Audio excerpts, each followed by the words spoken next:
Back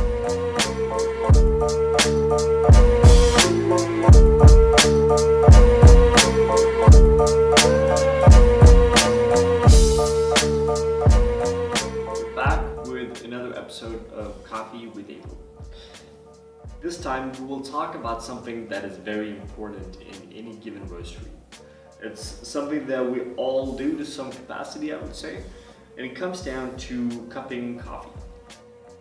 Cupping coffee is the way that I believe most people or roasteries are using to actually quality control what they're doing, which makes it very, very important that all the variables behind how you do it is actually done properly. So what I want to walk you through is exactly the details of how we're doing it and why we're doing it the way that we are doing it. It's important to understand when it comes to cupping coffee is that it's something that's very much been originating from origin. So basically you're traveling down to Kenya, you're trying, let's say, 200 samples of coffee. And while you do that, if you want to be able to compare them next to each other, you can't be brewing a V60 or anything like that, right? So cupping as a concept comes from the fact that it's a very easy way to brew several coffees in roughly the same way, getting a good enough result, right? So cupping coffee is not necessarily about being able to brew the best cup of coffee. It's about just being able to compare coffees. And from the start, it came down to evaluating green coffee. Personally, I believe that evaluating green coffee and evaluating your roast progress are two relatively different things, whereas to some extent it's very easy or easier to evaluate a green coffee.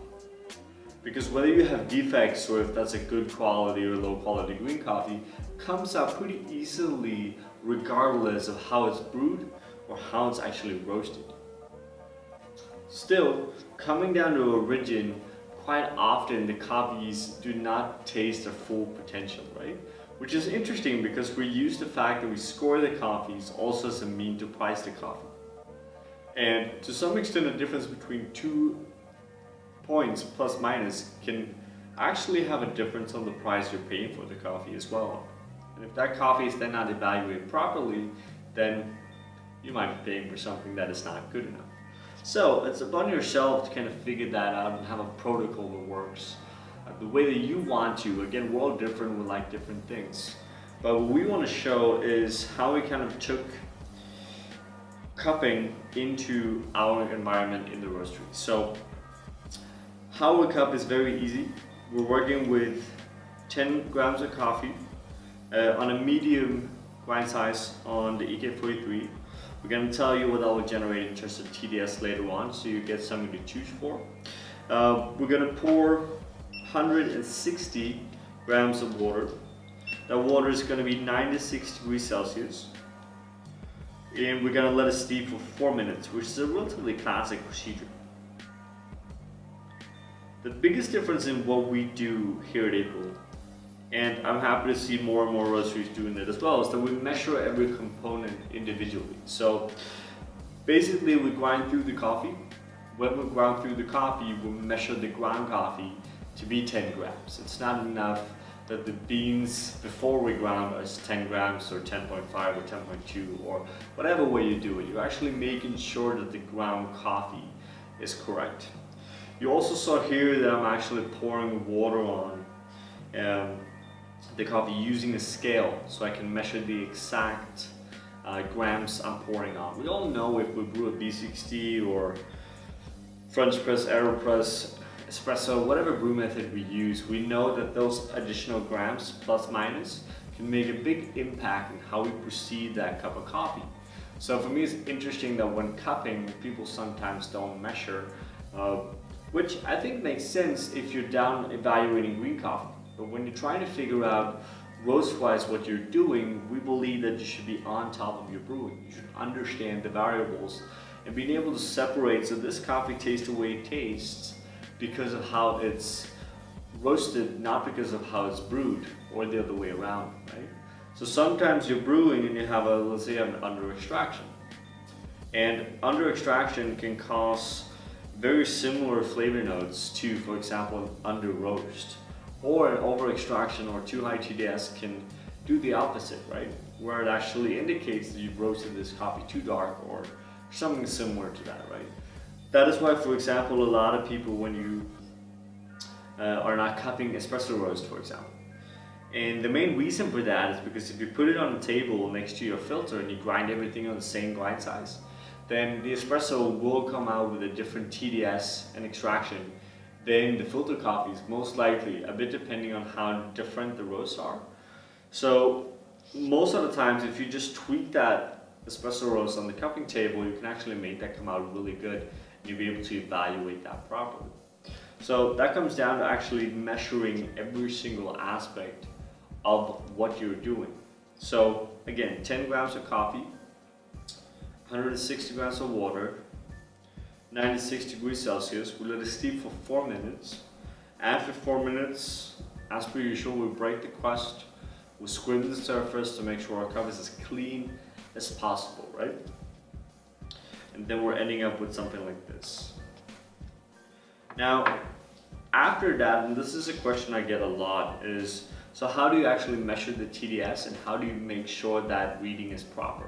Well, I can tell you after reading several thousand of these cups that sure, there is a difference in where you actually do the measurements if you take the sample from the top of the liquid and the bottom of the liquid. But more and more, if you're consistent, that difference is not going to be very big over a very big amount of samples. So what we do is that we try to take a sample from the center of the cup. We take the same amount of sample every single time, and we take it always after the same amount of seconds. So that would be roughly after 15 seconds before you start tasting, 15 minutes from the start of the brew. And you do it before you start tasting the coffee, right? So that will give you an indication of where you are in terms of tastes and in terms of brew. So our target TDS for cupping these days are between 1.15 and 1.20, which is giving you a great transparency in the cup and really allows you to see what's in the cup. Furthermore, and a few things that I believe is very, very important is that you want to make sure to actually take proper notes when you're cupping. So there's a few tools for this. I know a lot of you are still using paper. I don't understand that. There's plenty of applications, especially I would say the Cropster is really in the forefront of producing some really, really good applications that really helps you keep track of what you're doing in a cupping format, which is really helpful, especially if you're in a team of bigger roasteries. Let's say 5-6 people doing quality control. You need to consolidate all of those notes into one single place.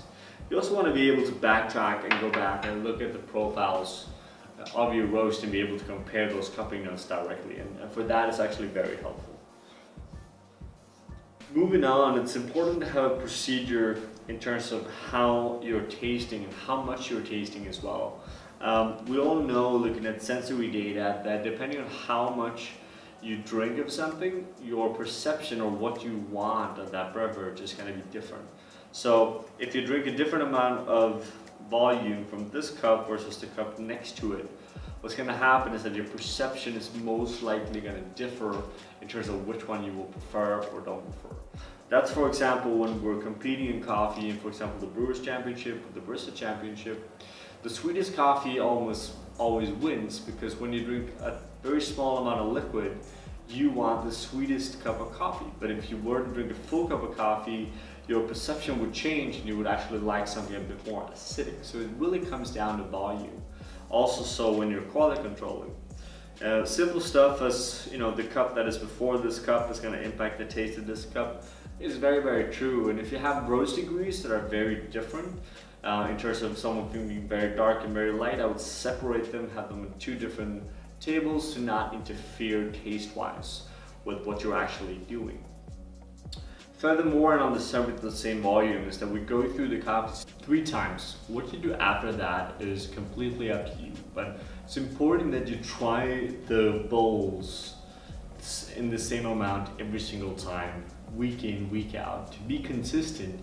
And again, to kind of lock in as many variables as you can to make sure that what you do is that you're evaluating this coffee in the proper way. Because if you have this as your main feature as quality control, this needs to be on top of the line, right? And it's very important to understand that and have that with you. So what we wanted to do here was just to share a few kind of key notes in terms of what we do, in terms of how we do quality control.